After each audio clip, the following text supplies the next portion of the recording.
eh magiging at lagi siyang mana. But I also have to let you know, habang nandun ako, isigurado ko sa'yo na hindi mo siya makitulog.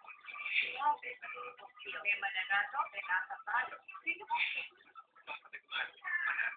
Kung nakita si Aria, manalo. Wala akong gusto na hindi dapat natin kaya ang mangyari ang tulad ko. Nasulat ko talaga kayong lahat. Hindi ko naman po sinasabay yung pangyayari. Hindi ko po kasi alam na... Hindi mo alam. Hindi mo alam, Princess Aria. Kaya mas kinakailangan mo ng gabay ko at ng mga lupa. Ang batas ay batas. Hindi na ako kalaban mo ngayon. Wala ka ng kawalan. Sa palagay ko ho, kailangan na natin piliin ang mapapangasawa ng ating mahal na Prinsesa Aria. Ang papatawa ko ba?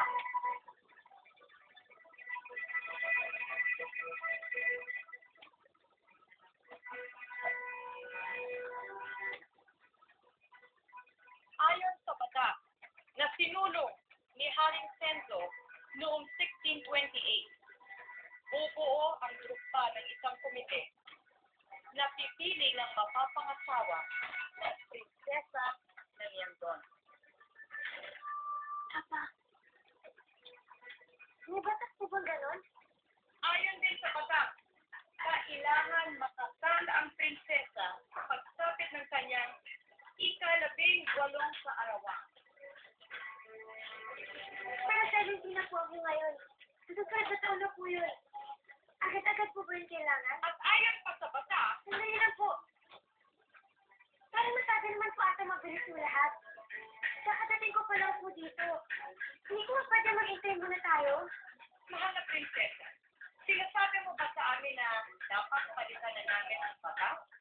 Wala na tayong oras. Kailangan simulan na natin ang proseso. Konti na lang ang panahon natin. Kailangan tawagan na natin lahat ng magigiting na dasyo para ipahayag nila sa kanya, sa iyo, mahal na prinsesa, ang kanilang intensyon na ligawan ka. Nasyo? Oo. Ayon sa tuklong, dapat isang dasyo ang mapapangasawa ng prinsesa ng Yandon para mapanatili ang magigiting na lahing mamumuno sa Yandon.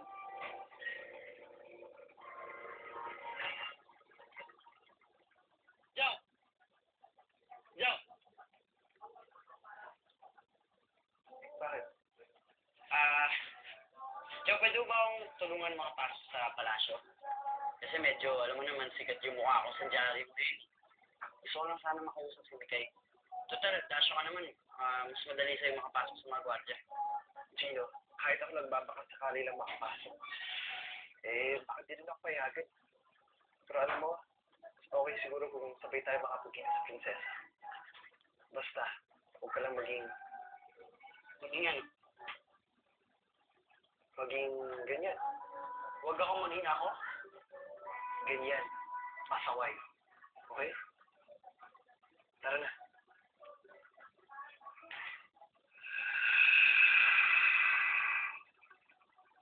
Binuo ni Haring Sendong batas sa pangangamba na hindi lalaki ang nagbubuntis sa kanyang mahal na reyna.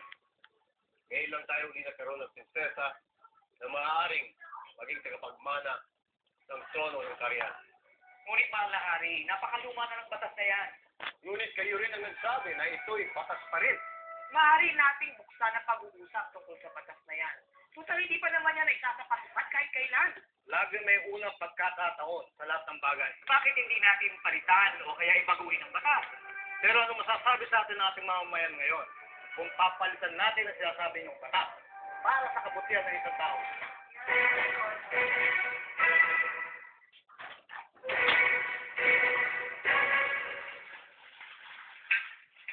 Gino, yayan ka na naman. Hindi ka na naman mapakalitan. Paano ka? Kung may balita eh, hindi mo na nagpaparamdam si Mikay. Eh, baka naman inaayos pa yung balita. Hindi lang siguro ako sanay. Dati-dati, parang sundalo kung mag-report to si Mikay. Eh, pwede na tayo sa totoong balita.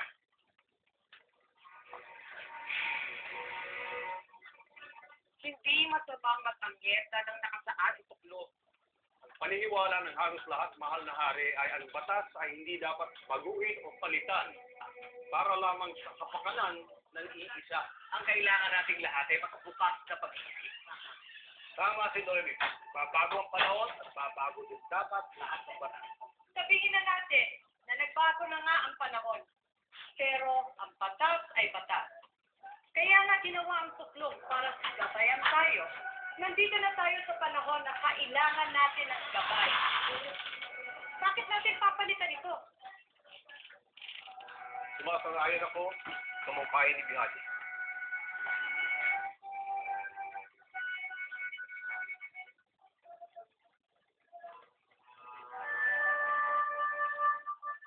At sumasang-ayon din ako sa sinasabi ng lahat.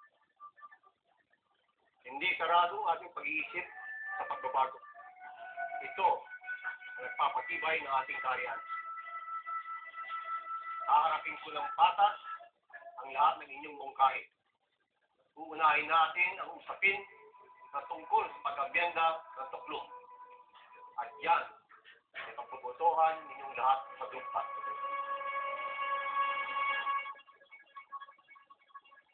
Kung meron mang hindi sang-ayon sa aking patas na desisyon, magsalita at ihain ang inyong sinasaloob.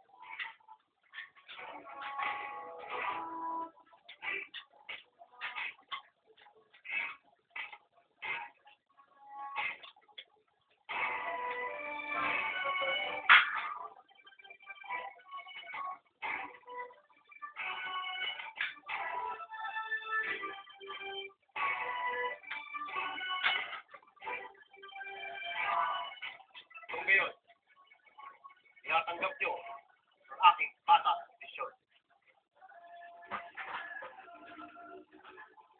Maraming salamat sa inyong mga mungkahi. Salamat, mga lahat. Tapos na ang ating pagpupulong.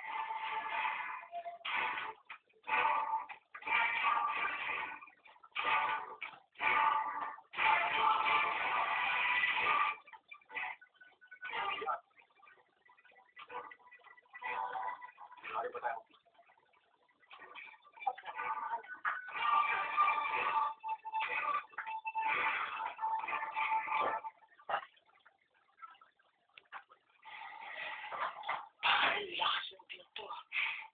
Ang sabi lang ay bawal makita ang prinsesa sa labas. Walang sinabi na bawal makita ang prinsesa sa loob ng palasyo. Kaya tayo pinapasok na yun. Alam mo, parang naisip ko rin yun. Kaso wala pa rin, di pa rin ako seryosohin ng mga tao dito. Alam mo, parang iba ka talaga. Iba talaga pagkasya.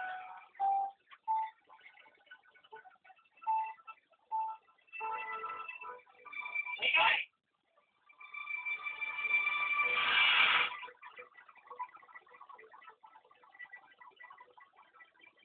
Hindi dapat yung sila sa tingnan ito.